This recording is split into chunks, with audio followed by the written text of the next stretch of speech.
2015 წლის ბიუჯეტის პროექტი ქალაქ ოზურგეთის მუნიციპალიტეტის მერმა ბეგლარ სიორიძემ საფინანსო სამსახურის უფროსთან ერთად წარადგინა. კანონპროექტის მიხედვით თვითმმართველი ქალაქისთვის პრიორიტეტი ინფრასტრუქტურული პროექტები, განათლების, კულტურის, სოციალური ჯანდაცვის სფეროს დაფინანსება იქნება. განხილვისას აზრთა სხვადასხვაობა განათლების პროგრამების დაფინანსების საკითხს მოჰყვა. არასამთავრობო ორგანიზაციის წარმომადგენელმა აღნიშნული პროგრამების დაფინანსება არამიზნობრივ ხარჯად მიიჩნია. განსხვავებული მოსაზრება აქვთ ამ საკითხთან დაკავშირებით ადგილობრივი თვითმმართველობის წარმომადგენლებს.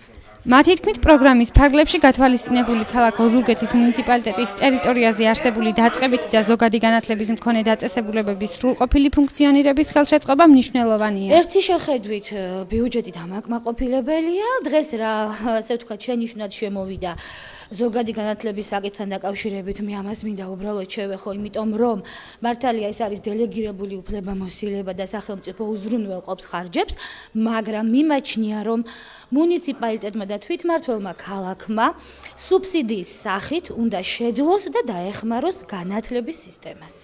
კერძოდ არსებულ კონკრეტულ თვითმმართველ ქალაქში. ეს მუხლი ითვალისწინებს განათლების ხელშეწყობის პროგრამის არსით შემდეგ საკითხებს. ეს არის მოქალაქეობრივი ცნობიერების ამაღლება, ტექნიკური მიმართულებით, შემოქმედებითი უნარების განვითარება სკოლაში, აი ამ მიმართულებით ახალგაზრდობის ჩართულობას და მათ დახმარებას.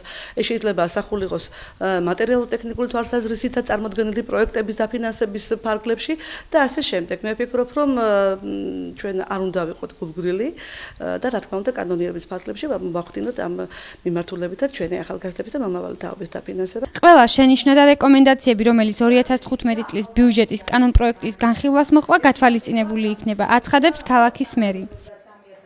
საკმაოდ სერიოზული ინტერესი გამოიწვია დამსწრე საზოგადოებაში. იყო რიგი შენიშვნები, ჯერჯერობით ეს გახლავთ განხილვის საკითხი, ყველა შენიშვნა, რომელიც შემოვიდა და შემოვა ამ ხნის მანძილზე მაქსიმალურად იქნება მიღებული მხედველობაში, დაიხვეწება საბოლოო სახით და დამტკიცდება ისეთი ბიუჯეტი, როგორც იქნება მისაღები ქალაქ ოზურგეთის მუნიციპალიტეტისათვის. ბიუჯეტის ხელახალი განხილვა დეკემბრის თვეში იგეგმება.